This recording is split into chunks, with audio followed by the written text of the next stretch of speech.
What's going on, nation? We got a good one.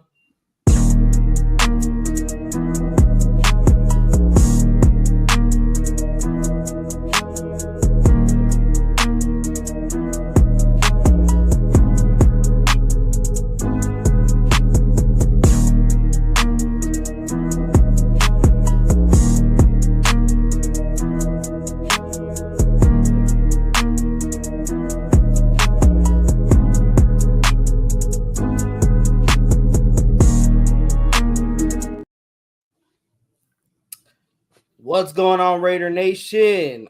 I'm your guy, Raider Ed, host of the Raiders Primos podcast. Today, we got a good one to discuss, a shocking move that happened late evening for some people on the East Coast, late afternoon for me. Very, very shocking. And I got my guys, Pharaoh and Severe, to break it down with. First, I'll start with you, Pharaoh. Man, how is it going, man? You're on mute, bro. Oh, you're mute, buddy. You hear me? Yeah. All right, cool. Now I was just saying, pretty good, man. I'm just like every Raider fan right now, where I'm kind of like, I want to say I'm in total shock. I'm kind of like, this is what I'm used to. With Raiders always kind of keeping you on your toes and just something come out of left field. I mean, we kind of thought that the whole situation with Wilkins was kind of,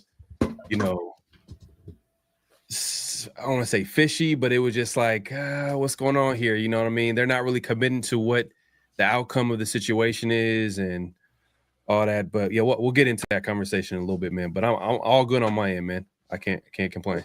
That's good. Severe, how about you, man? How's life treating you? Yeah, man.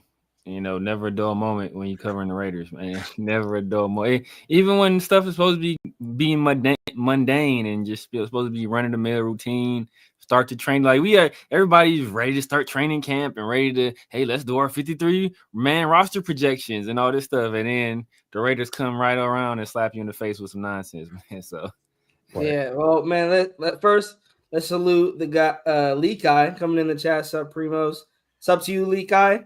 I know it's been a busy past under 48 hours for Raider Nation. I know a lot of people were covering the news, but let's get into it. CBS Sports, they went on to explaining the Christian Wilkins Raiders release, what happened, how do the finances work, and what's next.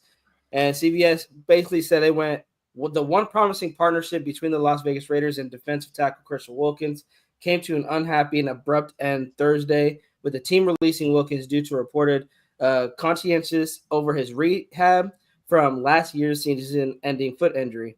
The Raiders signed Wilkins to a 4-year, $110 million deal last season, but he suffered a Jones fracture after just 5 games. He was placed on injury reserve in early October, having season-ending injury, and this came after an emerged standout with the Miami Dolphins in a 2023 run where he had a career-high 9 sacks. The Raiders released Wilkins with a terminated vested veteran designation and voided the remaining $35 million guaranteed money on his contract due to how he handled the injury, per Adam Schefter reporting. Wilkins filed a grievance with the NFL Players Association regarding the guarantees, and Ian Rapoport detailed a months-long feud between the team, which wanted him to get another surgery, and the player who opted against surgery in favor of other rehabilitation methods. A lot. I'm gonna stop there because that was a lot to really just take in. You're like, because you touched on it, Pharaoh. We think everything's all good. Yeah. And I'm pretty sure we all seen the video of him dancing to the Backstreet Boys. Yeah. I see that video coming out. I'm like, oh, what are they talking about? That they're having like all these rumors he needs a second surgery and he's in a boot or he's like back in the boot. And I'm like, bro, this boy is having fun dancing. I'm like, if I got a messed up ankle, the last thing I want to be doing is dancing unless I'm feeling better. Facts. So I even would like to say that I'm like, I was preparing to play without Wilkins, that he was going to be out for the rest of the year. Like we were not going to have him for 2025 based off what was coming out.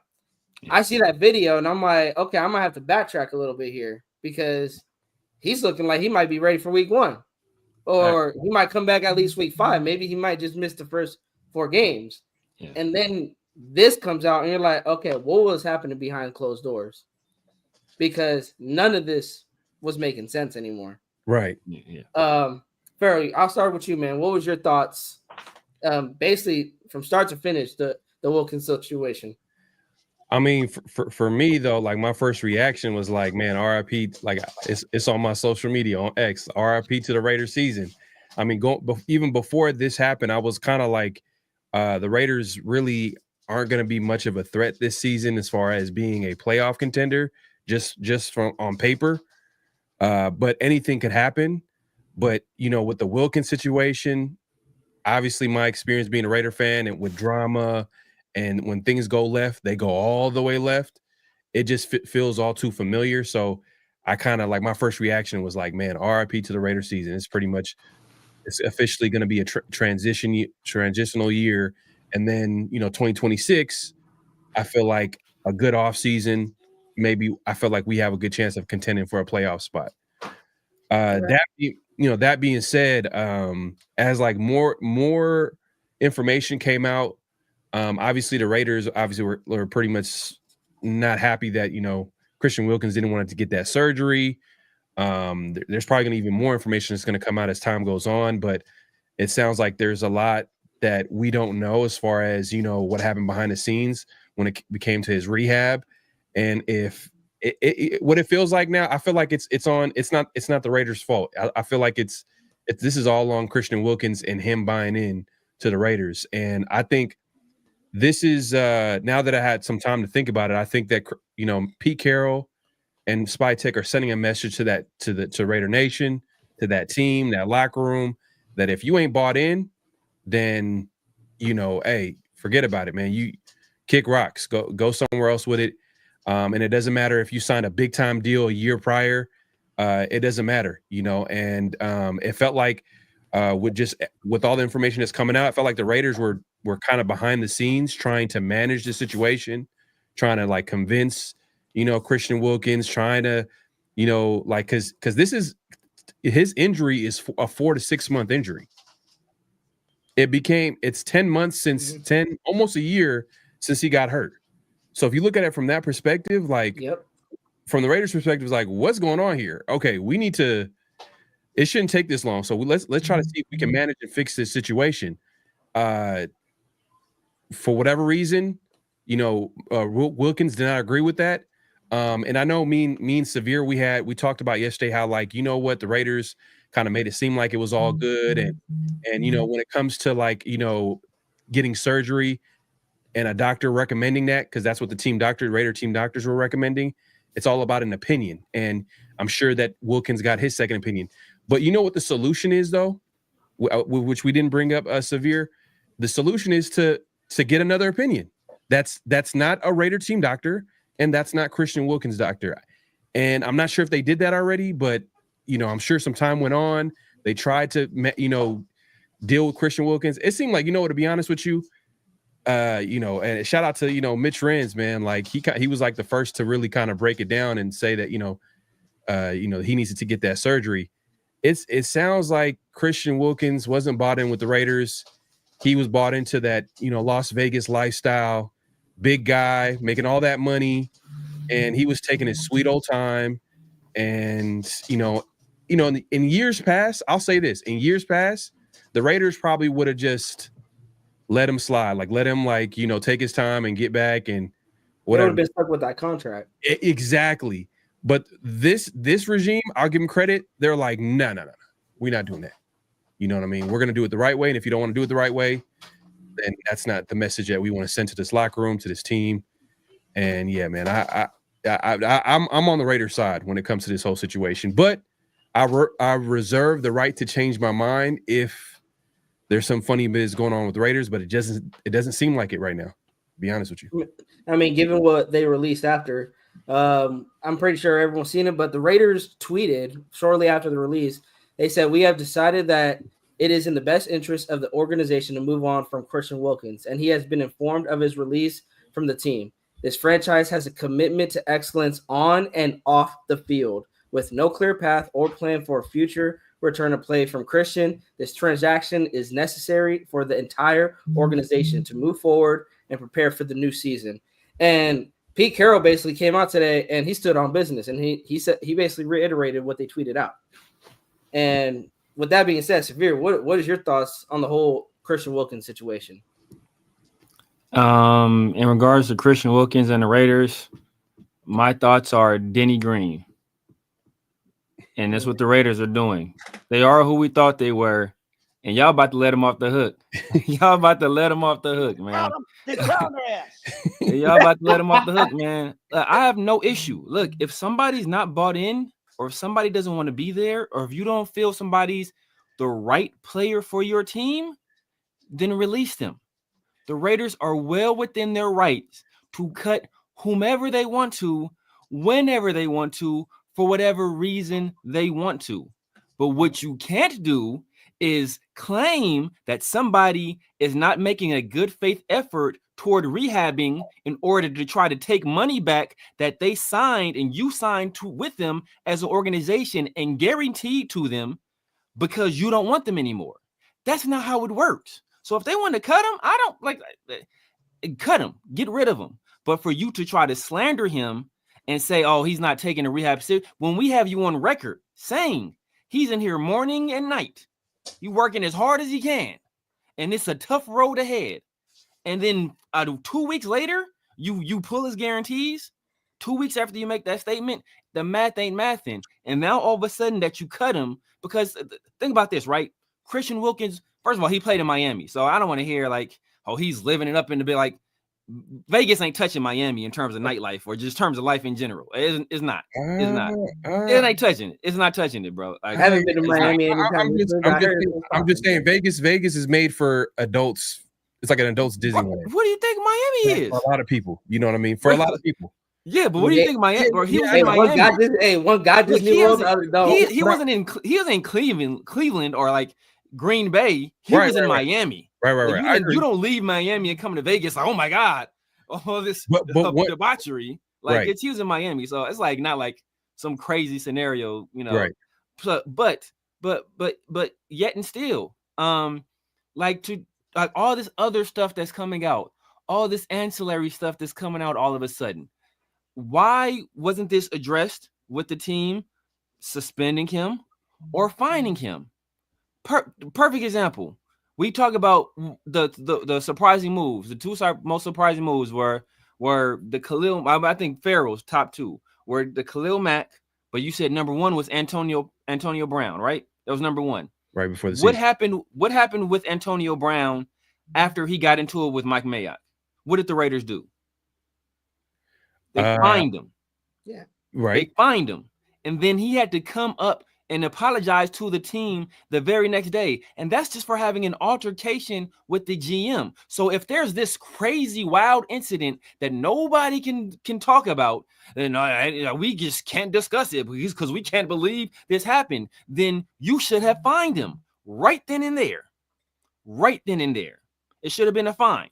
So the fact that you didn't fine them, the fact that you didn't find them leads me to believe that there was no accountability beforehand. And now you're coming up after the fact with the loophole, trying to get the money back and blaming it on the process that he's taking with rehabbing his foot. If you don't want him, cut him. But don't try to weasel out of a contract that he signed in good faith and you offered him in good faith. Yeah, but you can't. It's not as simple as we on the street and we're shaking hands on the street and it's my word versus your word. It's not that simple. No, when you're dealing with contracts, there's verbiage in those contracts. Yeah. So that's what the Raiders are arguing.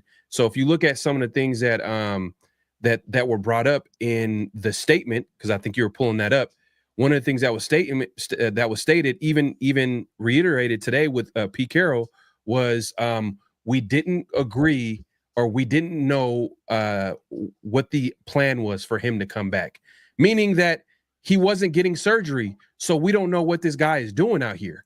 And he's out here out of a boot where when the Raiders team doctors say he needs to get surgery, and he's out here outside of a boot doing all types of dance moves, you're basically disrespecting everybody. And I want to make it, I'm just saying you're disrespecting the Raiders and the front office and the team doctors and the people that run that whole organization, because they're trying to figure out the best way for him to get back on the football field. And they're trying to have him get surgery because obviously I made a point to say that, bro, this dude got injured week 4, week 5 last year, and he's still not back. He's still not healthy. He's still not like, you know what I mean? And I reserve the right to change my mind. Obviously, if he goes to another team, he plays. But I would be very shocked if that were the case, because why is he not playing with the team then? Why is he not practicing with the team if he was healthy enough to play? So as time goes on, we all have the right to reserve our judgment on this, because more information will have us talking about this in a whole different way. But I'm just saying, man, it's the process of him getting healthy is taking way longer than the max amount of time for him to get healthy. It was 4 to 6 months, right? With a that type of injury where you break a bone in that part of your foot, and he's still not back. So the Raiders are like, you know what? We need to go back in there and do that surgery. This dude, he was in line to get all of his money. I don't even understand like the thought process of maybe Christian Wilkins. I understand, you know what I mean? I'm not going to act like I want to go under the knife. You know what I'm saying? He probably doesn't want to go under a knife. No one wants to go just have surgery willingly. I understand that. But man, $35 million is damn. Like he just don't want to.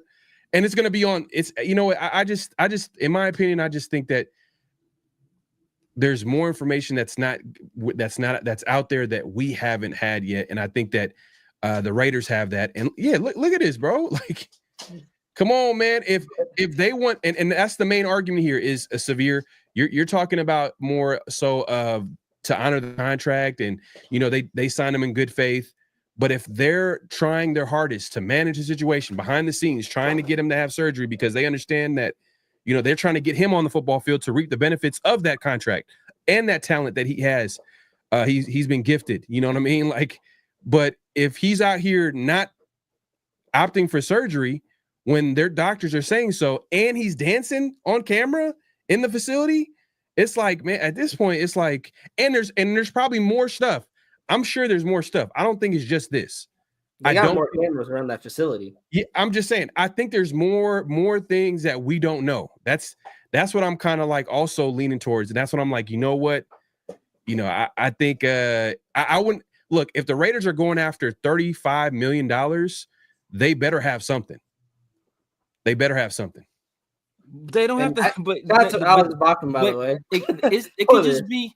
Look, but because peep this, they voided his guarantees June 4th.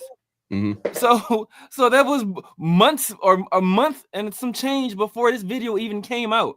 So you can't point to this video and like, look, they had to void his money because look at him dancing. He likes the Backstreet Boys. Like, none of that happened in that video. Does none of that have anything to do with the guaranteed money? And the fact that he's dancing in that video, and what that lets me know, that whatever doctor he's going to, there are certain movements that you are saying you can't do. Don't do this. Don't do that. You can't do this. Whatever rehab he's going to, apparently he allowed himself to be filmed doing that. So apparently his doctor is saying, according to our plan, I'm okay to be without the boot, and I'm okay to make these certain type of movements, because at that point that video was made, the guarantee had already been voided. So he's already knowing that at some point it could come up that he has to file a grievance with the Players Association. So that's already in his mind. That's already there. So the fact that he's moving like that, and then the Raiders statement, there's no clear plan or path forward for him to play in the new season. That's what they say. Clear plan or to play, but just because there's no clarity on their end doesn't mean there's not a situation where the doctor has laid out a plan and said, you know what, this is a timeline and we'll reevaluate in a month.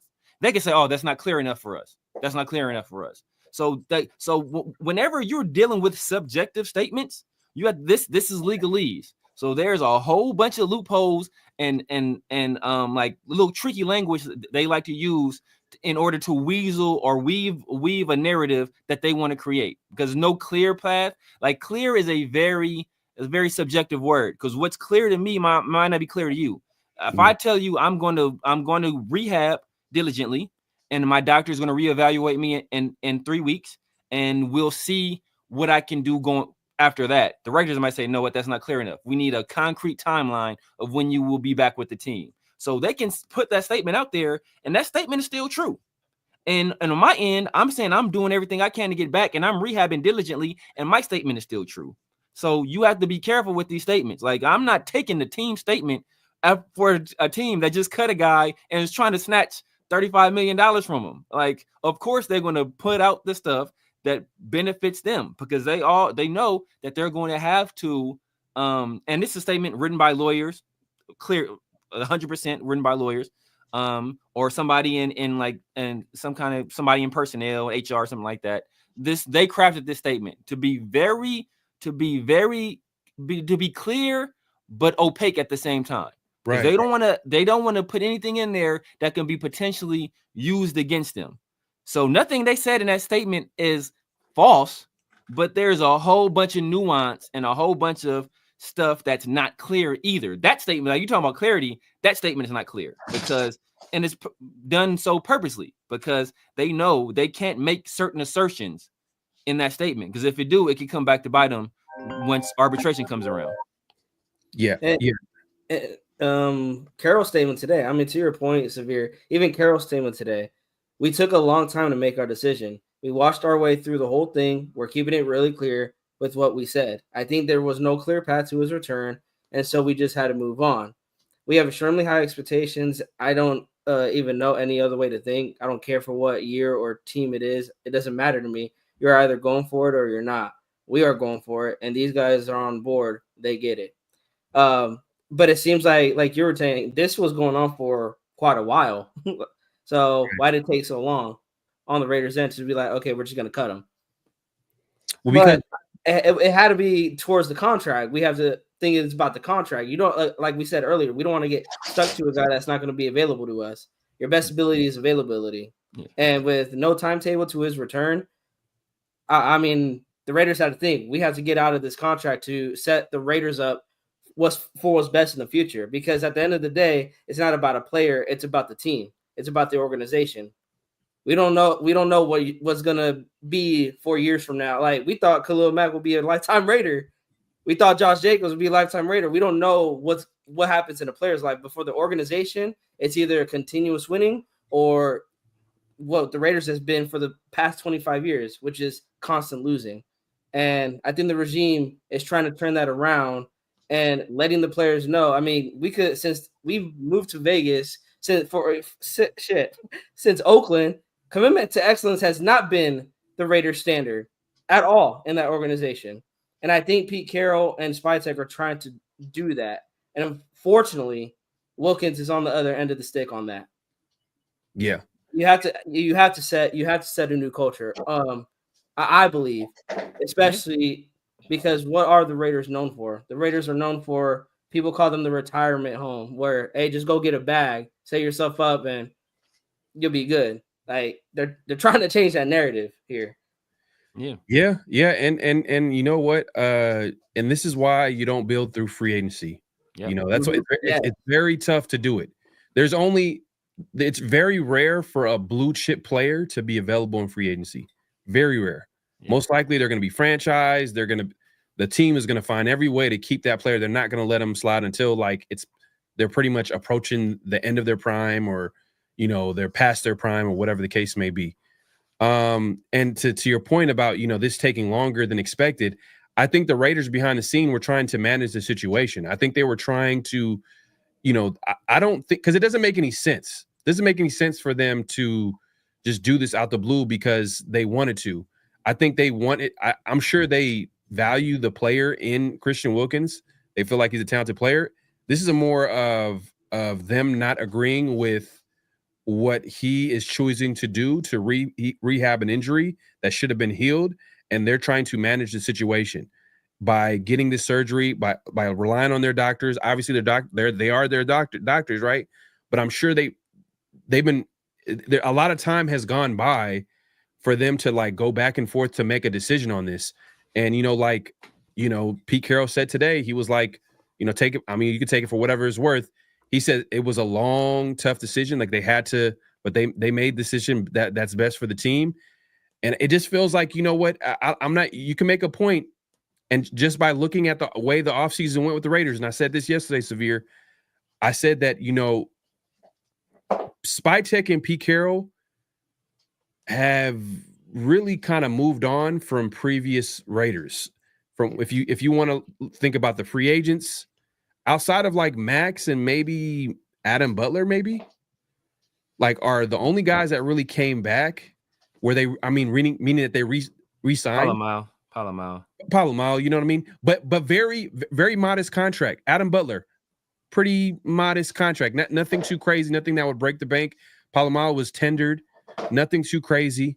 Max, on the other hand, obviously he was given an extension, but it's Max Crosby. He's a blue chip player. That's kind of like an easy, no-brainer, decision. It's not really too hard unless like he's, a problem in the locker room. Like he's like kind of like a lock.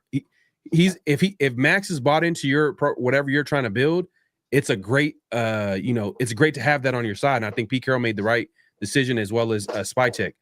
But what I'm saying is that, like, if you just look at the decision, they didn't bring back Morey, they didn't bring back Spillane, they didn't bring back Nate Hobbs, they bring back a few of these players.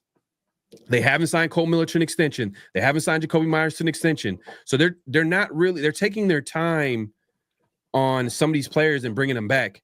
And a guy, Christian Wilkins, who signed a big time deal last year, he, like, the Raiders want to go a certain direction as far as how they want to handle this injury, and he doesn't want to do that. So, look, and there's and we can all agree there's more to this than just him not wanting to get that surgery. I think there's more to it than just that, especially if you're not trying to pay him $35 million. I think there's some verbiage in the contract that probably fits it. There's no way you can say that you don't want to pay the guarantee if there's nothing in the contract. But no, people, this already it better not be anything more than that. It better not be anything more than that, because it's already past that point. So this is not Antonio Brown situation where the guarantees were pushed out and they didn't become guaranteed until a certain date. This money was already guaranteed. So you have to, and according to the NFL bylaws, you have to show that the player was not making a good faith effort to return. You have to prove that. And the fact that even on that video, he's at the team facility. So you cannot say that he was not making a good faith effort. You've already gone on record and saying he's done everything we've asked him to do. So you can't turn around now and say he's not making a good faith effort. That's why the Raiders cut him. The Raiders cut him.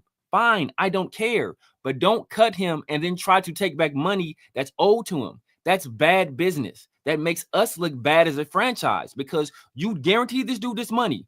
At that point, you got to eat it, because you signed this contract as an organization. So don't now say we're not going to pay him, because after the fact, we trying to come up with some janky ass way to get out of the deal. Nah, man, you guaranteed him the money. You don't want him on the team. You think he's a cancer. You don't think he's going to be productive. You think Jonah Laulu is going to be good enough. You think Adam Butler is going to be good enough. You like JJ Pegues. You like Tonkin Hemingway. Fine. But don't try to cheat him out of money that you were guaranteeing to him and that it's already owed to him in some backwoods way. That's bad business. It reflects poorly upon us as a franchise, and that kind of stuff comes back to bite you in the butt when you do business that way. Man, we'll see, man. We'll see. I'm giving the Raiders the benefit of the doubt. Yeah. You might argue and say that the Raiders don't really deserve benefit of the doubt just based off the dysfunction that they had throughout their history, especially recent history. But I'm looking at it from perspective, like, at the end of the day, like, look, it doesn't make any sense. Pete Carroll's a all-time head coach. Spytek has been around one of the smartest minds in football. He comes in the building. I'm sure these two minds, and Tom Brady, all it doesn't really, Pete. It doesn't. It doesn't. So you can think that if you want to, but it doesn't. All these guys in the building are going to be part of the decision making of getting rid of Wilkins. So I'm going to give him benefit of the doubt, but we'll see, man. I reserve the right to change my mind. Obviously, if the Raiders are in the wrong, they've been in the wrong in the past, but look, we'll see, bro. I think there's a missing part to this puzzle, man. I think there's something that's not being talked about. But look, it can't be a missing part. It cannot be a missing part.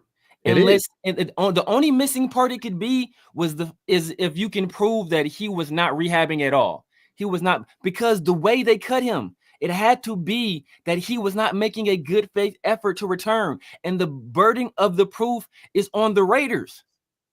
They have to prove that he was not making a good faith effort. So it's not on Christian Wilkins to prove it. It's on the Raiders to prove it when you void that money and he files that grievance. They have to prove that he was not making a good faith effort, because that's what the bylaws say in the NFL when you sign these contracts. So if they cannot prove that, that's money owed back to him. So people keep talking about $53 million for 5 games. It's not about what's fair. There's a whole bunch of stuff going on in this world that's not fair. Right. I don't care about fair because nobody else seems to care about fair when stuff is happening to other people. It's about what you agree to, what you signed to. You signed a contract. So if you go to a job, you don't think they paying you enough, and you don't think that's fair, go find another job. If you sign a guy to a contract, you don't feel he's owning up to that contract, at that point, it's too bad because you already signed the contract and you already agreed to the contract. So also the Raiders are not obligated to tell media everything. You know, these could be behind the closed door. Like, I look at Carroll's statement saying that it took time. They were having discussions closed doors, but they were not telling the media.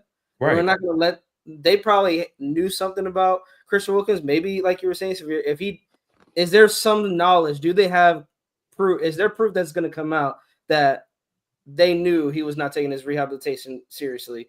Now, to us, we don't know that because the Raiders probably are not going to release that until when they talk about this grievance. So I think the more that time goes on, and the more that we're probably going to get a little bit more information that comes out, that's where the story is going to become clear to us. Because at first, I'm just thinking this is a Raiders releasing Christian Wilkins. Like, what is the Raiders doing? But then some information started coming out. Now, it's like you're saying, whose side do we believe in this instance? Because in a way, Christian Wilkins, I would say this: he knows his body better than anybody because it's his own body. So there is a point where I hear that and I think about that, and he says that he wants to do his rehab the way he wants to and that he trusts. Is it? Do you guys look at it? Is he trying to get back with the team? Like, this isn't a selfish thing. I'm just trying to get back with the team as soon as possible. Well, let me just address some of the things that Severe just said. Look, at the end of the day, if we're just looking at it from a logical standpoint, you said, oh, well, it's on the Raiders to prove. Well, don't you think that if the Raiders are not going to are basically voiding $35 million in guarantees, you don't think that they have some type of proof? You don't think they have some type of proof? That's the whole point of them voiding it. They knew exactly what was going to happen. I'm sure they got smart people in that building. Someone got to be smart in that building, right? Someone got to be smart. Lawyers, all that type of stuff, right? If Carroll was saying it was a long decision, right? It was a long decision, long discussions, right? If they had those types of discussions, they probably talked about the scenarios. If this happens, this is going to happen. This is what Wilkins most likely is going to do. He's going to file for a grievance. Okay, there's going to be a hearing. You're going to have to present evidence. I'm sure the Raiders are preparing for that whole scenario to happen. So I'm also, from a logical standpoint, if you're going to void the contract, I agree. If you're going to, you got to honor a contract you sign on a dotted line, for sure, in a perfect world. But if the Raiders have some verbiage in their contract that say that, if so-and-so player doesn't do this, he can't, he's not allowed to, he's not going to be able to get this. I think there are players who in the past, in recent history, I believe that were, that this is not, I want to say it's a common thing, but it happens where if players, don't do what the team feels like that is whatever they need them to do to get back on the football field, there are certain things in their contracts that will fine them, that will void certain like bonuses, money guarantees, whatever the case may be. Now, that being said, all I'm saying is the Raiders, if they're going to make this type of move right before training camp, everything, I would think that $1 billion organization will have some type of proof. They would have some type of whatever, because you're saying it's on the Raiders. I agree. Yeah. They have burden proof is on. Exactly. It is on the Raiders. Right. So I'm saying that they do. But look. Okay. So just because you think you have something that may work doesn't mean you have something that will work. It's like going to trial. I can charge you for a certain crime because I think I have proof that could convict you of this crime. That doesn't mean that proof or whatever you think you have is going to hold up in this trial or in this arbitration, because like I said, the burden of proof is on them to prove that he was not acting in good faith to return to the field. And that is when you go to speak to somebody's state of mind, it's like I'm trying to think of the word. Not, I guess like libel, right? You know how libel works, right? Like when somebody sues you for libel, it's a very high burden of proof, because they have to prove not only do you know what you said was false or defamation was false and defamatory, but they have to prove that your state of mind was that you knew it was false and defamatory and you knew it would cause you harm. So so when you have to prove somebody's state of mind in any particular given situation, that's an extremely high burden to prove. So to prove somebody was not acting in good faith, that's a high bar to clear. So unless they have something where Christian Wilkins is saying, yo, man, I don't give a damn, I'm not trying to get back, or I don't care what y'all say, I'm not going to come back and I'm not going to work toward it. Like, if he's working with his own doctors or his own rehab people, that's still him acting in good faith. He doesn't have to follow the Raiders plan. As long as he's acting in good faith to get back to the field, then that's all he has to prove. And it wasn't me who said he did everything he was asked of. It was Pete Carroll who said he did everything he was asked of, Chronicles of Black. So don't take that up with me. Take that up with the head coach, who said in May that he was doing everything that the Raiders wanted him, or the Raiders he needed to do to get back. That was the coach that said that. So that's also on record. So you have to prove that, oh, I was lying then, or he was doing it then and now he's not doing it, or I wasn't telling the truth then for the media, so I was lying in public, but now in arbitration behind closed doors, when there's money on the line and we want to recoup this money, now I'm telling the truth. Like, that's not a good look. So somebody who is judging arbitration, so you will lie and you would lie and obfuscate back then. So what is to make me believe you're not lying and obfuscating right now? Like, it's not a good look. Right. Yeah, man. I feel like the Raiders have evidence, man, that's going to prove that, Christian Wilkins, obviously he's not going to be. Yeah, I hope so. You know what I mean? But I just don't think that the Raiders would make this type of move knowing that they don't have a lot. You know what I mean? They don't have anything. A lot of unknowns at defensive tackle. Yeah, no, and it's risky on that end too. That's why I said, like, my first reaction was like, man, RIP to the Raiders season, because it turned a strength into a weaker. It weakened a position of strength on the Raiders team, Raiders defense, which is defensive line. You know what I mean? Everything that we talked about the Raiders defense always started with, Max Crosby, Christian Wilkins, Kuntz. We never were able to see that at full strength, really. I mean, I don't even think, did we see it last season? No. Not even one game. Got injured before the season even started. Man, before day one training camp, running out from like the weight room before training camp. But look, put like this though. You keep saying like, oh, the Raiders must have something. They could have absolutely nothing. And know why they could have absolutely nothing? Because they could have come to the crossroads and said, we don't want Christian Wilkins part of this team. We don't feel he's going to help us at all this year. We feel he's bad in the locker room. He's a cancer, all this stuff. So if we cut him, we're going to have to pay him anyway.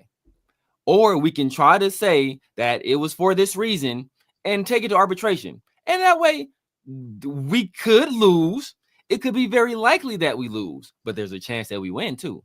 So I can either cut him and handle it this way, and I'm for sure saying we got to pay him the guarantees, or we can do it this way. And you know what? We got a shot to not owe him that money. So like they were basically in not say a win-win situation, but this is a no harm, no foul situation. And that maybe in their minds. In my mind, if you do this, you operating like this, that's a bad look. Players remember stuff like that. And when next time you're trying to, and maybe they're thinking like, we're not going to go after any high price free agents. Maybe that's their calculation, or maybe they feel like, you know what, people will forget about this eventually. But it could be a situation where they just think, hey, you know what? We can either have to pay, you can have them put them in injury reserve, have to pay them, cut them and have to pay them, or we do it this way and there's a shot, hey, we may not have to pay them. Yes, I think Raider Scorpio is trying to allude to that. He says, so did they do the right thing by releasing Christian Wilkins, or just let him not have the second surgery and let him be? In the Raiders' mind, I think they were like, we're not going to pay this guy to sit on the bench for an entire season. Like, we're not going to do that. No, they're trying to void him out. I think they're looking at it. They want to void out of that contract. But it's also, again, what do you have that's now that you're saying that he wasn't taking his rehab seriously? Now I think I agree to Severe's point. They created that narrative that he wasn't taking it seriously. So what do they have? And I think that's where Farrell's like, they have to have something, I think. Go ahead, Farrell.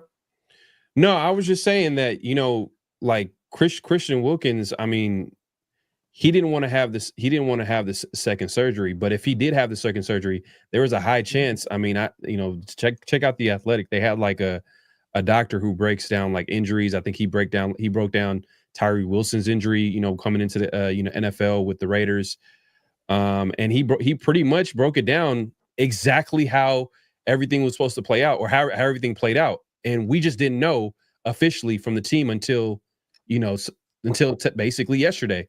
And that was that if he re-injured, if for whatever reason there were some complications with this type of injury, and he hurt it, broke, maybe just re-injured it, there are no other solutions other than to have surgery.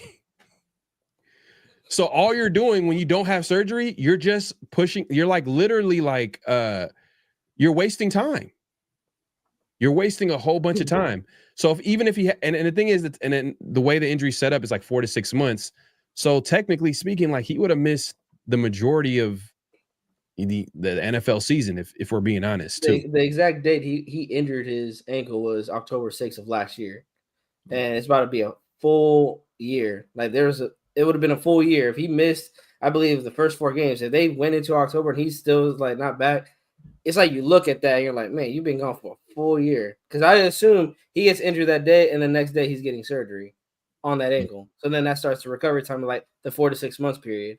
6 months comes and someone said in Chronicles of Black right here in May, he was told he needed a second surgery and he refused. In May, he refused that second surgery. And I believe the Raiders see that they're coming up on the season. And to Farrell's point, he gets that second surgery now. If it's now that he has to get it, he's likely not coming back this season. Yeah. And they had to start thinking to themselves like, okay, are we willing to pay this guy for the foreseeable future, who also we may not know if he's going to be the same Christian Wilkins that we signed in the first place post-injury. It's people talked about it a lot. This is a big guy hurting. I believe the Jones fracture is I don't know the exact injury, but it's a small. Is it a small bone in underneath that connects the pinky toe to the base? Yeah. You got and Christian Wilkins. What, he's like over 300, like 330 around there, or is he he's a big dude? I know that. Yeah, 300 pounds. Is he going to be? Is he going to be post Christian? Is he going to be what Christian will? Is he going to be live up to that money? Come post injury, I think Raiders were thinking like, is he going to be worth $35 million post injury? Yeah. And are we going to be handcuffed to that contract to where we gotta ride it out? Yep. And it's going to hurt the Raiders more than benefit the Raiders. Yeah. I think that was. I'm not, of course, not speaking for them, but that's my looking on it. Yeah. They're gonna. I'm sure all that was I'm sure all that was part of the calculation. That's what I'm saying. They can't. It was so. Some point they felt like, look, either we don't want him back because his conduct, or if we do get him back, he's not going to be the same guy, and his contract looks bad. So we're going to do what we can to try to avoid this contract. And there's a question that he was if he was fully bought in. Yeah, that's something that's not really talked about, because it's not really, that's not the main issue, because right now it's going to go through arbitration because he refused to have surgery. They have questions about his rehab. There's some other stuff that they need to prove. Whatever the case may be, that's what they're going to go through. But then there's also a question of was Christian Wilkins fully bought in? That's another thing too. And I think the message that's being said to the locker room when you cut a guy after signing him to a big time deal is that, hey, if you're not buying in, or you don't feel like you're bought into this program that we're building here, it don't matter if you signed a deal yesterday. We have no problem of like, ending this arrangement. You know what I mean? This your services, whatever the case may be, going in a different direction. I think that's the message that's going to be sent. I hope. I don't think it's dysfunctional. Even looking at the Raiders' history, a lot of it is dysfunction, but We'll see, man. We'll see. You know what's interesting though, Severe?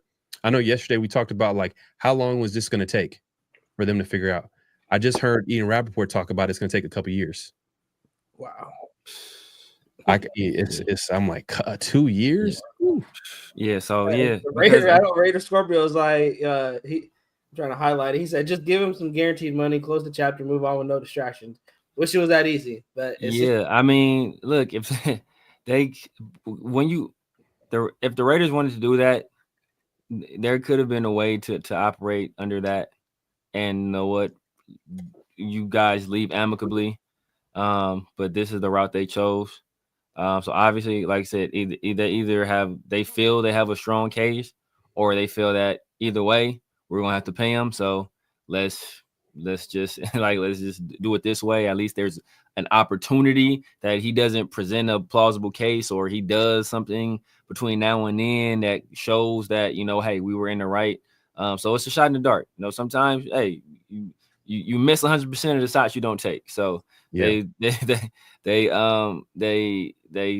elected to do it this way. So we'll see where the chips may land. But like I said, all these people talking about he's made the video and all this stuff, that has nothing to do with anything. That has nothing to do with anything. All he has to do, because he was at the team facility, all he has to do is show that he was making a good faith effort to return to the field. That's all he has to prove. And for the fact that he was at the team facility, and I thought it was only on at the Raiders though. I thought it was only on the Raiders to prove that he wasn't. Yeah. They have to, but all he has to do is show he's making a good faith. Like so the Raiders have to prove he wasn't making a good faith effort. All he has to do is say, "Look, I'm at the team facility. You can check my card, check my electric login, so you can see exactly what day. You can see what time I get there, what time I leave. Tell them to pull it up in their system. They can see when I'm there and when I'm not. Tell them check the cameras. They can see when I'm there and when I'm not. The Raiders have to prove he wasn't making a good faith effort, and that's a high burden of proof.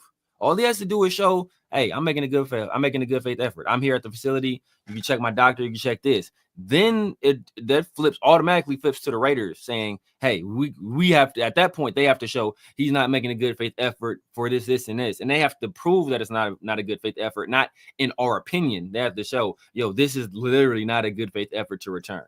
And that's, like I said, that's a high burden of proof. The only benefit the Raiders have is that I think a lot of times these arbitrations, I think it's heard by Roger Goodell. Obviously, Roger Goodell represents the owners. So it could be a situation where he's going to do things in favor of the organization and in favor of the owners. But you kind of never know how to, especially in this higher profile of a case. It's and I already talked about everything that's going on with the NFLPA. It's already been shown that they've been colluding with Goodell and ownership to screw the players over. So there's going to be extra scrutiny on anything like this going forward. So, and this is like the real first test case of how the NFL conducts themselves after that explosive revelation was made. So they got to make sure all their T's are crossed, all their I's are dotted. Because if not, this could cause a firestorm amongst the labor, and that's something that the NFL does not want to deal with. We'll see. We'll see how. ASAP, he said the Raiders have stolen a diamond in the draft. JJ Pegas is him. Raiders should have a play for him on offense when it is first and goal or even fourth and goal from within the 2-yard line. He went on to say that this must be why they weren't hesitant to cut Christian Wilkins. Homie is an athlete. I was gonna basically lead in. Do you think that's another reason why they cut Wilkins? Because again, you don't just let a guy like Wilkins just leave your building. Even if I feel like even if there is some issue there, look at the talent that we have outside of Adam Butler. It's a lot of unknowns. Now I know we're hearing a lot of good out of, I think it's Lalulu and I butchered the name. I don't know how. Laulu. I just got call some him Samoans. Jonah. I got some Samoans in my chat. They be correcting me every time I mess up somebody's name. They put in the chat like, it's like this. I'll try to like, damn, all right. But, I mean, I like that I'm hearing good things out of the defensive tackles, but I think, does that tie into like, okay, we're going to release Wilkins. We trust what we have in the building already. Or, I mean, they did sign a defensive tackle today. I don't recognize the name at all. This is like the first time I've seen the name. So I don't know how much of a move that really is, but what do you guys think? Do you think they trust what they have in the building post Christian Wilkins release? Man. You know what? Like the Raider fan of me want to be biased and be like, yeah, man, we can figure out a way, but it's gonna be tough, man. It's gonna be tough because it's gonna be the solution is basically gonna be a committee approach. They're not gonna use just one guy. It's gonna be multiple. It's gonna be multiple guys. I think it's gonna be a combination, obviously, of Adam Butler is gonna probably be a starter that we're gonna see getting a lot of snaps there. Zach Carter. You got the two young rookies that they drafted this year. You mentioned Lalu. There's a bunch of guys that they're in the mix. Max Crosby is really complimentary of Lalu, and then obviously Pete Carroll the other day was like, man, like he's done everything right. He's been complimentary about him, but right now they're going to say all the right things. At the end of the day, it's a big question mark. We don't know. With Christian Wilkins, we knew he was going to be a solid, good player. He's a good player at that D tackle position. Everybody else right now, if I'm being a homer, I'm like, yeah. But if I'm keeping it real, I'm like, it's a question mark.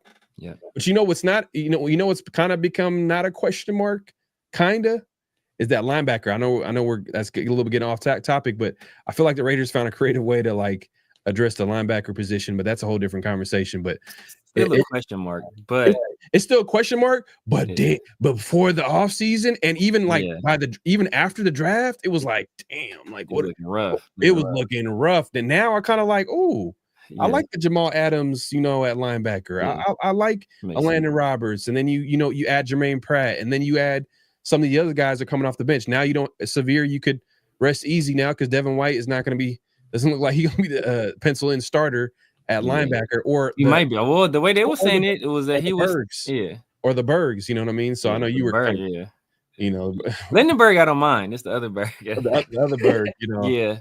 And then, but to Primos's question, I mean, anytime you have a player of Christian Wilkins caliber, like you don't expect to Laulu was a 7th round pick. JJ Pegues, who I really liked, I was one of the guys I talked about when he was coming out. He was a super athlete, dude has great feet. He's a big body guy too.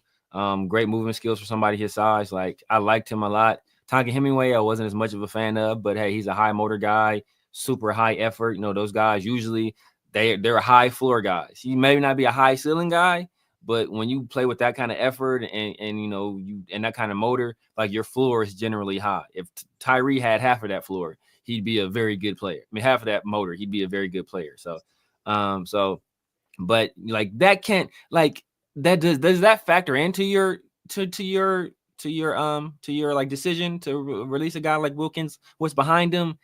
Yeah, that factors in, but like you can't realistically, or the Raiders can't realistically expect this cast of characters to produce what Christian Wilkins, was going to produce pre-injury. Now, if the situation was like, look, we ain't about to have him, no way. So let's just get off of him and let these young guys play regardless, and not just have this cloud hanging over our head. Yeah. Okay, that I can get with that. Or if it's a situation where like, you know what, we don't even know what he's going to be when he comes back, because anytime a big guy stress fractures in their foot, like. That could be a link. That should be something that lasts the rest of his career. Something he deals with on multiple times. So we kind of don't know how he's going to return and say, oh, you know what? Hey, we'll rather roll the dice on, these kind of not necessarily known quantities, but on these young guys than on, what could end up being a shell of Christian Wilkins. I can see that too, but it's not a situation where, in my opinion, they felt like, oh, wait, no, we got his replacement. It's already right here. Like it's Jonah Laulu. He's going to be the next Christian. Nah, like it's just. They just probably felt like, you know what, we got to get off of them. We got some young guys in the mix. We drafted them. Let's just get off of this contract. Let's try to get off of this money. And we just roll with the young guys who've been impressing and let these guys continue to develop. Yeah. And to add to the question, because I don't know if I answered it correctly, I think that this year was always going to be a transitional year. I don't care what the Raiders are saying is a transitional year. Just look at what's on paper. They're going to try to win. They're going to try to do what it takes, but the Raiders lack quality depth. The competition is going to be a lot better compared to what the Raiders have. Let's be honest. We're keeping it real. And I'm sure that factored into their decision. Like, if this year was going to be a transitional year, this was supposed to be the year. What was the biggest thing when they said they hired Pete Carroll? Oh, he's the guy that's going to set the culture. Well, if he's going to set the culture, then that's going to be the priority for him, at least to begin with, to set the foundation, especially this year. So if anybody's not buying in, which you can see, like, hey, you know what? A lot of the moves like really reflect that they want their guys in the building. Yeah. And a guy like Christian Wilkins, the question's still out there. Like a lot of people are questioning, did he buy in? Is he bought in? When they're trying to figure out a way for him to get on a football field, and they're like, hey, we need you to get surgery because this is not healing the right way, or you reheard it. We got to get you back on a boot, whatever the case mean, the missing whatever information that we don't have at this time. They made a decision basically like, hey, you know what? This guy's not fully bought in. We want some people in this building, man. I'll be honest. Like, no. What I'm laughing at? No, I'm laughing at because like it's crazy. It's crazy. Like this. Like like there's people hate Chip Kelly, right? Like, or Raider fans, they like were ragging on Chip Kelly because of how Chip Kelly operated with the Philadelphia Eagles. Yeah. Mm-hmm. And it's oh man, you know what? Chip Kelly, he's way too demanding because Chip Kelly wanted players to like subscribe to a specific nutrition plan and drink these specific shakes that they worked with a nutritionist to craft for each player to give them what they needed for their development, or because he wanted people, I think it's somebody said he wanted them to cut their dreads. So, but the Raiders want somebody to have an operation on their body. And anytime, ask any doctor. No, don't even roll your eyes. Ask any doctor. Every surgery is risky. Every surgery is risky. Right. There could be Max Crosby damn near died from we heard about Kellen Winslow damn near died from a staph infection.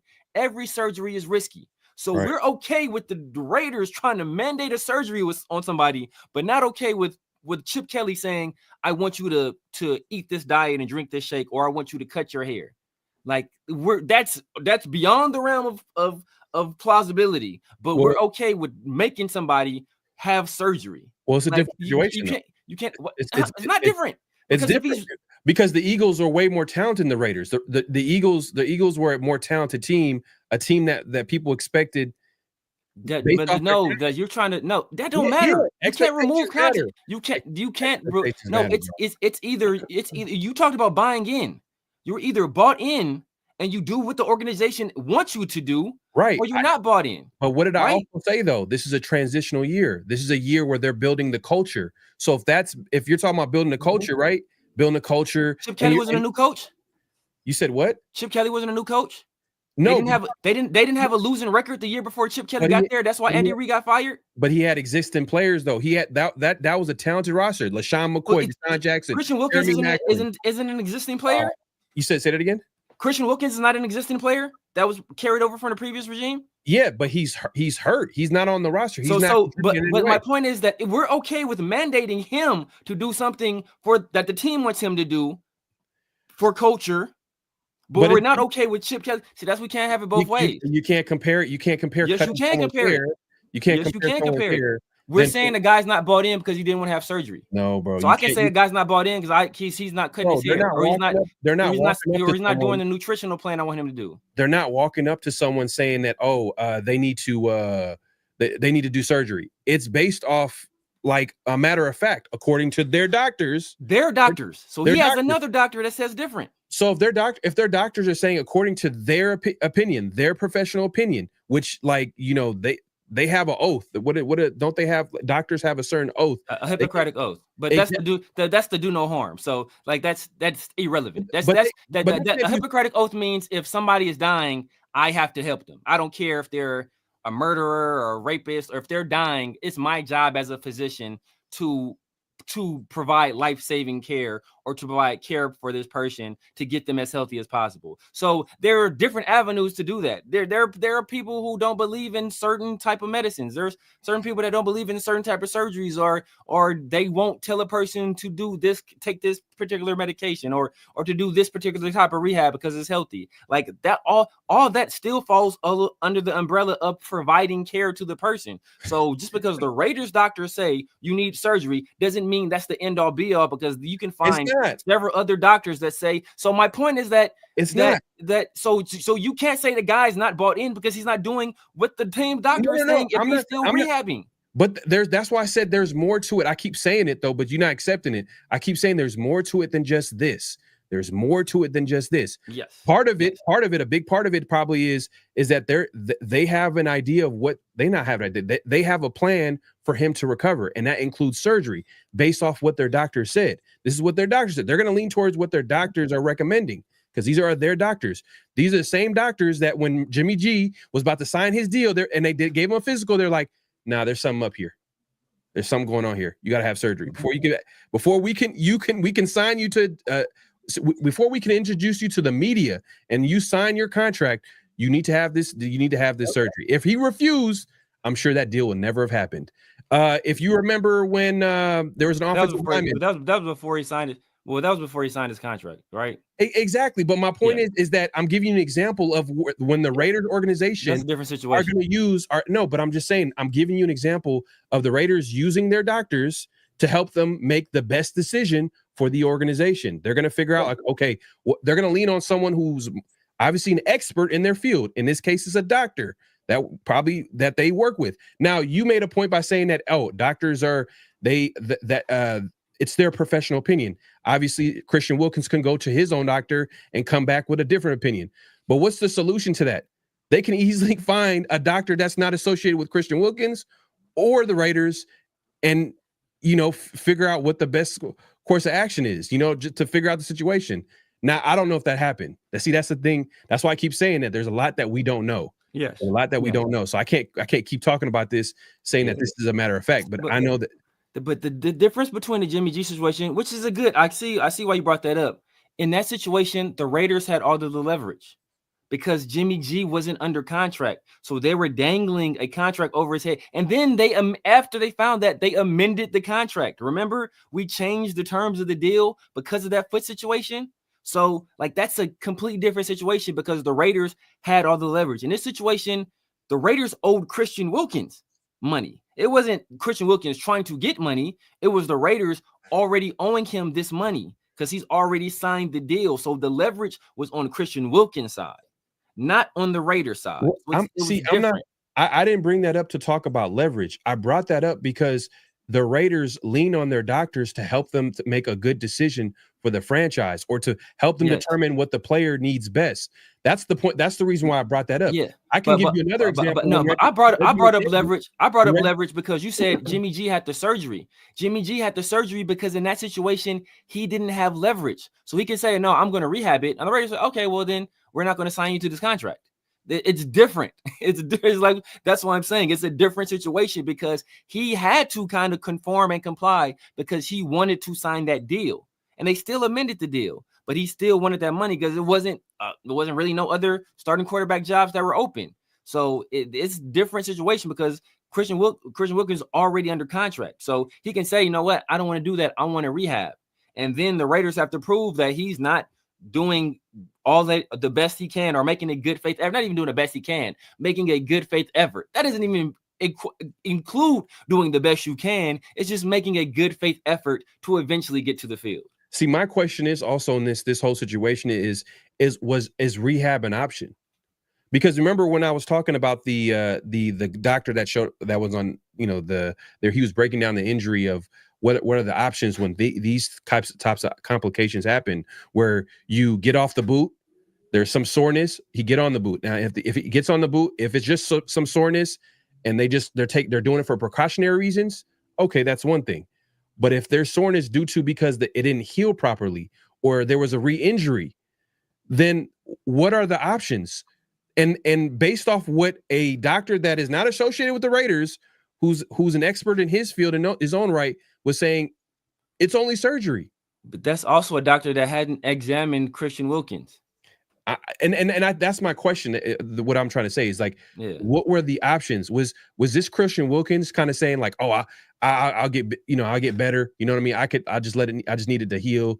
I don't know what it is, but there's a lot of questions that need answering. But I just feel like if the only option on the table was surgery, and he was just trying to buy time and to not have surgery until he was ready, then that's like for example, I think I was watching. If they can prove that, they can definitely get their money back. A good example, I believe I forgot what I was watching, but someone was talking about Michael Thomas, who had a similar injury. And what he did was he waited the entire offseason until June to have surgery, meaning that there was only one option to actually help the situation. It was to have surgery, but he waited the entire offseason. Is that a similar situation to what Christian Wilkins is doing? And if that's the case, bro, that's not a good look, bro. It depends because Christian Wilkins, we already know he already had surgery. So so it could be like a situation where we know he needed that initial surgery, and now it's just a case of recovering from that surgery or whatever ins and outs entail from that. We don't know when he was re-injured, how he was re-injured. It could be a situation that Christian Wilkins was going along with the Raiders plan, and then he got re-injured. And now he's like, okay, I'm not going with your doctors anymore. I'm going with my doctors now because I went along with your plan, and then I aggravated the injury. So we don't like as you said, there's a lot going on because if he would let's say if he had that injury and he elected not to have surgery at all, then that's a different situation. But he already had the surgery. So we don't know what the setback was. We don't know what the calculation was with them saying he needed to have a second surgery. We don't know what his doctor is saying, in terms of the timeline or whatever rehab he's going through. Is a whole bunch of different stuff in the air. So it's a wait and see game. But like I said, the burden of proof, unless they can prove there's no way that he could have recovered or ever gotten back on the field to play football without having a second surgery, which I don't think is the case, because I don't think so the only way, if he has a second surgery at some point in the season, then that'll be like the death knell. The Raiders will win. The Raiders will win. But if he plays at any point this upcoming year, it's case closed, open and shut case, Johnson. The Raiders losing that money. Hey, let's get the chat involved. Ray says even if Wilkins has his own doctors and followed his own plan, but did not stick to it, he is in breach of contract. It is worse if he didn't follow his own plan. And Severe, I'll let you take that one. Yeah, but they have to prove he wasn't following his own plan. So they still, the burden, like I said, the burden of proof still falls on the Raiders to prove that he wasn't acting in good faith to return to the field and return to play. So it's still a high bar for them to clear. So they have to see what the plan was. They have to prove that he wasn't following that plan. And that's the only way they can win in that particular situation. But like you said before, if he ends up requiring another surgery at any point this upcoming year, if he requires another surgery, that's bam, Raiders win. You close the book on that. Dust your hands. We see you in 2 years, Christian Wilkins. You just have our, or they don't even have our money because they're not taking money back. But hey, take this $9 million, chunk the deuce and get loose. But if he plays at any point this season, it's the opposite way. Hey, Raiders, you run me my money. Better run me my money. Did you want to comment? Nah, it's a good point, man.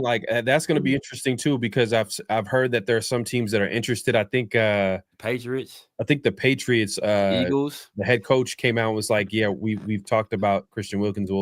We'll see what." But the thing is, though, what every team does before they bring in a player, I think they do a physical. Yeah. So I think that's going to factor into them bringing him in. If he's not healthy, then they're not going to bring him in. They're not going to sign him to a contract, because why are you going to pay a guy that's not going to even be there? What happens is when players are hurt, they wait until they're healthy, then they would go and sign a contract. And look, and that's a great point, because this could be a calculation for Christian Wilkins and his team, because if he goes to a team and tries to sign and they fail him on a physical, that's going to look bad for him, and that's going to favor in the Raiders' favor, saying, "Hey, you know what? Look, see, we were saying."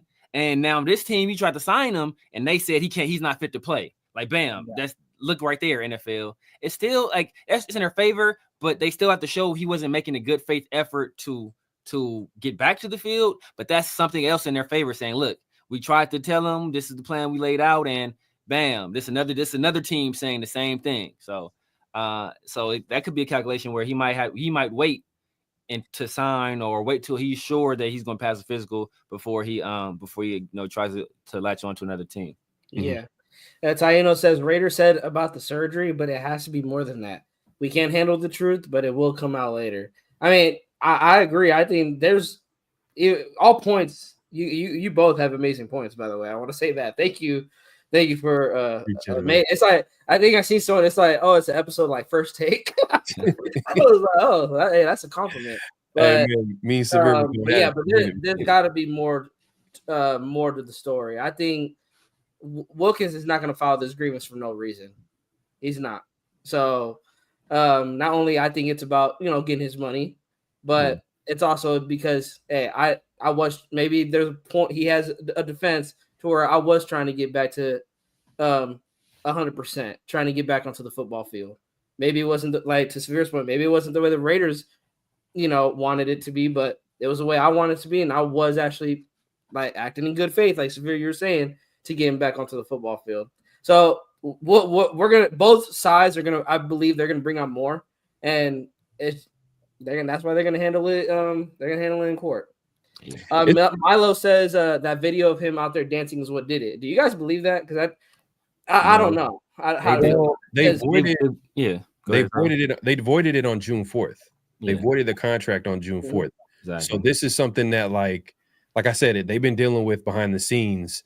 And the reason why I say behind the scenes for a while, everybody's been reporting that, and it makes sense because look at the timeline. June 4th is when they voided the deal.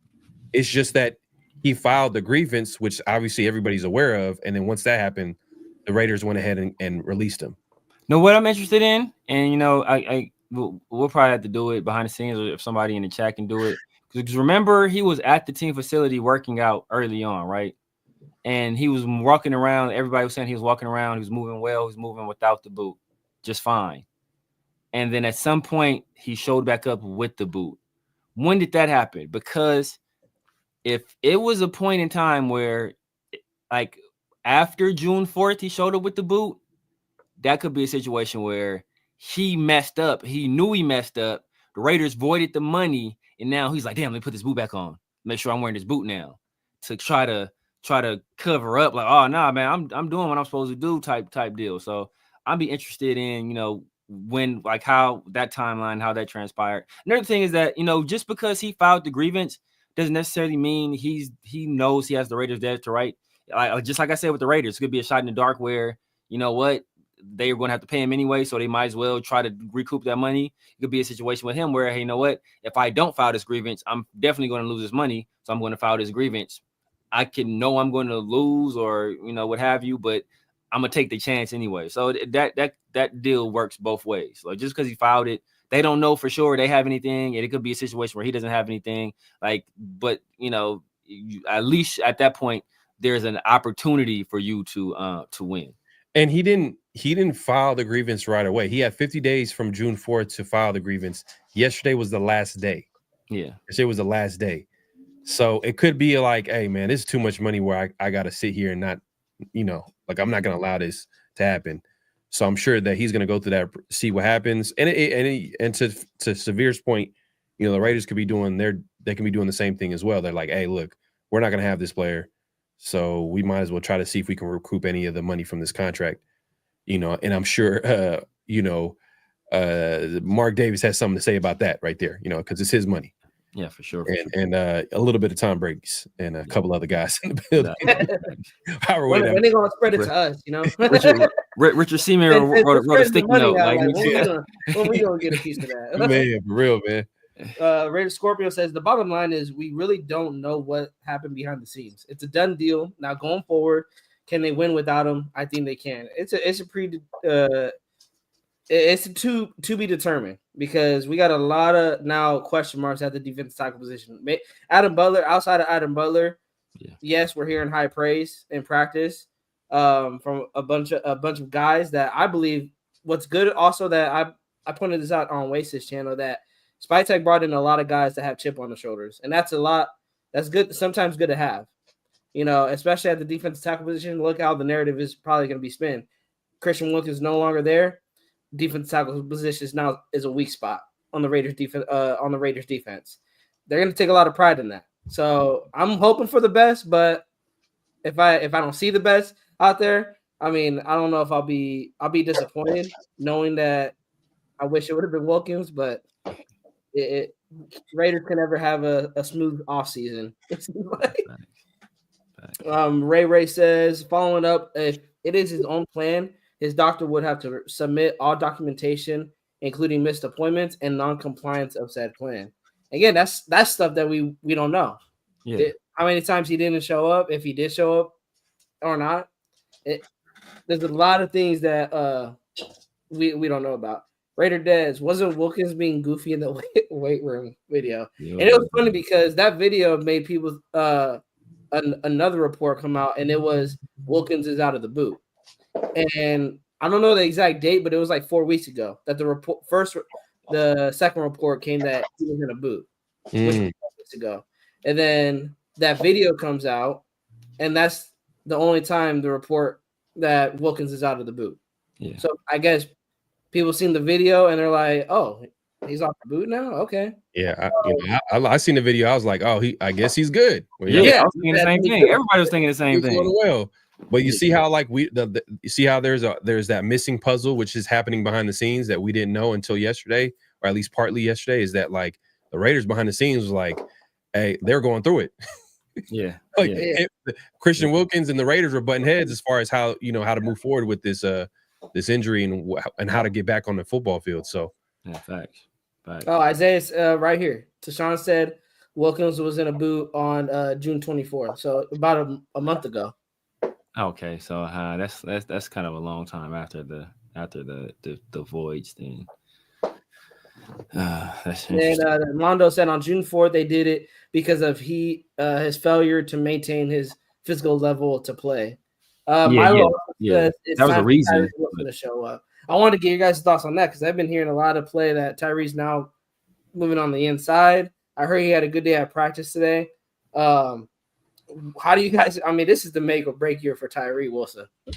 Honestly, yeah. But how you guys feel about him going into the season? Because now he's in another. It feels like his whole career has been in a step up situation, like where he couldn't like sit back and watch veterans and learn off of veterans. It always felt like, okay, start of season, you're thrown in the fire once again. Yeah. But it's his third year. Do you guys have confidence in him taking that next step? Like once again getting thrown in the fire? Confidence, no. But hope, like I'm hoping, yeah, for sure. I'm hoping a lot because the one thing you could probably say is like, you know what, that third year for NFL players, if they're still under contract with a team and they're still developing within that rookie deal, and it's that third year comes, usually that's the breakout year. And if you look at like Tyree Wilson's career up until this point, I don't think he was supposed to play a lot of snaps his first year. They knew that he was hurt. They knew that he was still coming back from that injury. If you remember, Chandler Jones was the pencil and starter on the other side. So Tyree Wilson was not supposed to. And then like when the whole Chandler Jones thing happened out of nowhere, left field, like we didn't see that coming. Yeah. And Tyree had to get on the football field. And obviously he was not ready at all. Like you could just tell like, oh, damn, this dude's shouldn't be on the football field. Like he needs some time to, or whatever it is, whether it's a technique thing and also a health thing as well, and then, you can probably argue that last year probably was his rookie year where he was fully healthy and he was still going through the motions of trying to get better as a football player. This year, I'm hoping that maybe he's gotten past those first couple years in the season. He's worked on his game enough, add something to it. Cause he has some physical ability. That's not the question. It's the technique. Can he add a counter to some of the power moves that he has? Like, things like that. Like, and I think that can be possible, but I'm not going to count on it. I think that, like I said earlier, when it comes to the D-tackle position, it's going to be a committee approach. It's not going to be a situation where they're going to count on one guy to be the guy. Like Christian Wilkins was going to be a guy that's going to play heavy snaps at D tackle. He was going to be a penciled in starter. Now that he's not there, now it's going to be Lalu. It's going to be the Zach Carters, and it's going to be maybe the rookies step up during training camp and they show a lot, and they maybe throw them in a mix. Quentin Jefferson was brought in a visit. Tyree Wilson is not going to. I don't think he's going to play exclusively inside, but they're going to move him around from outside to inside. So that's going to be interesting to see. So I hope he takes that big third-year leap and he become. And I'm not expecting him to live up to that number 7 pick. I think that time has passed. I think that if he could just be a solid player, you know what I mean? If he could be a good solid player, if he could give us like 6 to 7 sacks, that'd be a great year. I'd be like, oh my God, yeah, he give us 6 to 7 sacks. That's unbelievable. Like that's like equivalent to like Max Crosby getting like 15 or almost 20 sacks. You know what I mean? Like, you know what I mean? The expectations got to lower with him. Like he's not going to be, the all-pro player. I don't think that's going to be the case. But can he be a solid player in his defense? We'll see, man. This is the biggest opportunity he's going to have right here. It's the opportunity is right here for him to take. So, Pete Carroll had a good. He kind of gave him some endorsement, saying that like Tyree Wilson's time is now. He literally said that Tyree Wilson's time is now. So we'll see. Well, what about you, Severe? How you feeling about Tyree Wilson and going into his third year? Because now he really has to step up. And like I said, unfortunately, his first 2 years it felt kind of the same. And going into his third year, it's kind of the same.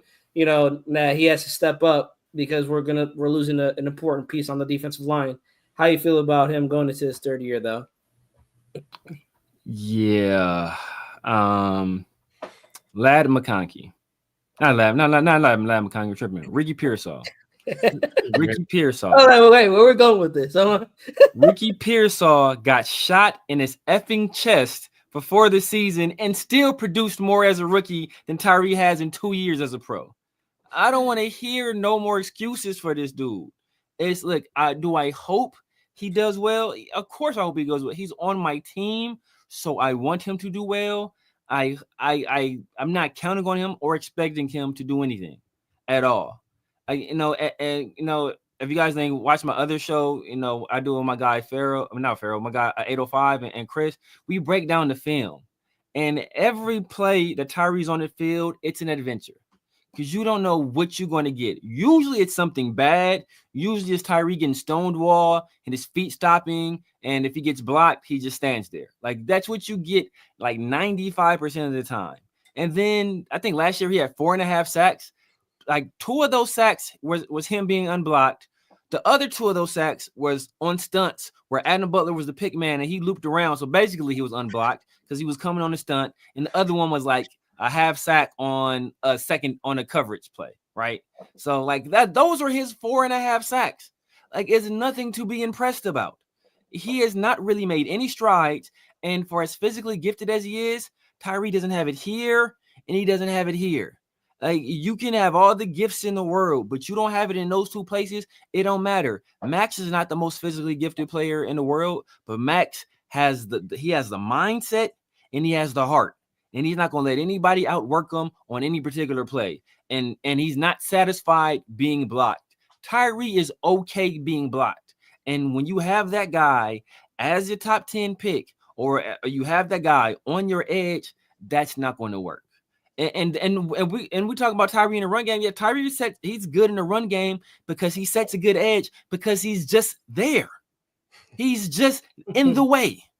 It's not like he like slicing into the backfield and getting TFLs. He's just he sets an edge and he makes people go around him. He's like a fat kid standing in the middle of the hallway at high school. Like he ain't like pushing through nobody. Just people just got to walk around him because he's there. Like, so it's not, I don't have a lot of expectations for him. Like I said, as Pharaoh said, at this point, I don't ever expect him to live up to the number 7 overall pick. Last year, 2 guys off the street beat him out for snaps. Charles Snowden and Caleb Chason, who we got off the street, beat him. Like Snowden was working as a bouncer somewhere. Probably like he wasn't even like wasn't even a factor. And this guy beat the number 7 overall pick or former number 7 overall pick for snaps. Like, this is the opportunity. This is why, like, people were talking about sign Jadeveon. Say if I was play people, no, I don't want any obstacles in Tyree's way, because I don't want it to be a situation where people like last year, they should have played Tyree and let him develop. Why are these others playing? I wanted him have a clear path to play as many snaps as possible, so we can say whether or not he should be on this team or not, because it's basically a foregone conclusion. We're not picking up his 5th-year option. So at that point is, hey, you know what? We decline the 5th-year option after next year. We decline the 5th-year option. At that point, it becomes, do we try to sign him to a contract extension or not? So then we'll see. So he has this year to prove himself. He'd have to put up like 15, 16 sacks for us to pick up that 5th-year option. But if he doesn't, I'm pretty sure after this next season we decline it. Then he goes into this 4th year, basically as a guy that's going to be playing for a contract the very next year, whether it be with us or with another team. So he has 2 years to prove himself. 15, 16 sacks, like, I don't know. That's like, for us to pick up his 5th-year option. Yeah, that's what he has to do. If he gets close to like double-digit sacks, I'm not gonna lie. Because look, think about it this way: they're not picking up his 5th-year option on double-digit sacks. You have to be. Yeah, but it's gonna be a bunch of money. Well, no. They're just comparing the cost. All right, because look, are they gonna pay Kuntz? They might pay Kuntz now that I'll pay Kuntz before I pay Tyree. But I'm just saying they might pay Kuntz now that Well, we'll see what the situation is with Christian Wilkins' contract. But if they can get that off the books, then now you can like maybe make sense of signing Kuntz to a long-term deal if Kuntz is like legit this year, because that's what they're betting on. Like if Kuntz, he is the player that we think he can be, meaning that he can get like what 10 plus sacks, 15 plus sacks, whatever. Well, Max thinks he can be too. Yeah, well, Max thinks he could be. Then I guess it'll be a no-brainer decision to bring it back, just because now you're not paying. Because in my mind, I was like, yeah, not paying Christian. Yeah, no. But because in my mind, I was like, okay, Kuntz is probably not going to come back because they're already putting too much money into the D line, like a D tackle, Max Crosby. Then Kuntz is going to want to he's probably going to get a top tier deal. He's going to be 26 years old. That's good enough for a team to offer him a big time contract in free agency. Yeah. So I'm like, but then now that if Wilkins' contract, I think might be, no matter what, I think it's going to be gone by like 2026, 27. Yeah, like I think there's going to be a dead cap hit next year, no matter what the outcome is in this arbitration. He's like 9 or something next year, right? I think 9, and then we can clear it after that. Because if not, it was going to be that. No. It's going to be 29. If let's say if the Raiders, let's say the guarantee money, the Raiders win that, right? It goes from 55 million dead cap hit to 29. To 29. To 29. It's crazy. But that's a crazy number because they pushed it out and they did all types of crazy stuff. But it is what it is. Yeah, man. I think let's start wrapping it up. I think we're gonna take Raider Scorpio idea, and it is what it is at this point. It's a done deal. We got to move on. And it's next man up mentality. My thoughts though on Tyree Wilson, I'll wrap it up with this, is that I'm with you guys. I don't have high expectation for him. I think I'm on Farrell's side, where I'm like, if he has 6 to 7 sacks, Tyree. Yeah. But then I'm agree with Severe on that. Yeah, you got 6, 7 sacks. I'm still not picking your 5th-year option, buddy. I needed more from you, and it's not his fault though. It sucks though, to say that it's not his fault, because he should have never been picked at the number 7 overall, because he was dealing with that injury. He was not ready to be at that to play up to that position. But before we get off, I know Raider Scorpio saying subscribe to this channel. Man, no. Also, go subscribe to my brother's channel. They pulled up. They made time for this to come on my channel, and they were here to support me. I want to give that support right back. So, Farrell, plug in your channel and just let the chat know. Let them know where to find you. Oh, man. First of all, man, if you haven't subscribed to my guy, Raider Primos, go ahead and do so right now. Make sure to hit the like button, subscribe. Share the video. You know what I mean? Hey, I'm glad you were able to give us an invite, man. I appreciate the invitation. And as far as finding me, as you can see it on the screen, man, Farrell NFL all over social media, including YouTube. Las Vegas Raiders with Fair NFL. I do a weekly show with the Severe Raider. The guy below me, man. We might disagree from time to time, but hey, man, it's all good. It's all love, man. At the end of the day, like we're all Raider fans. But we do a weekly show, a couple of weekly shows, man. 50-50 show every Tuesday. Y'all might be familiar with that. We're always going back and forth. And Around the Shield is where we have guests all over, Raider Nation come through, and we hear their side of the story and all that good stuff. So yeah, definitely tune in. And I drop, I'm gonna get back to dropping some content, so make sure to tune in. But yeah, appreciate you having me on, man. No problem. Severe, don't worry, the people can find you, man. You guys know what it is, man. The Severe Raider, YouTube, IG, Snapchat, TikTok, X, Kick, Twitch, True Social. I'm all over social media, man. I'm all over the place. So you just look up at the Severe Raider. Yeah, man, I do a show with my guy, Fair NFL, Tuesdays and Thursdays, the 50-50 show, the world famous 50-50 show, and Around the Shield. And speaking of, man, we gotta grab my guy Primo, so we gotta have him on Around the Shield. Oh yeah, for sure, soon, man. We gotta make that happen. Now that you back, man. Hey, whenever I've been shouting you out every time I do some stuff. I talk about content creators, man. I'll be like, man, I don't know where my dog Primo's at.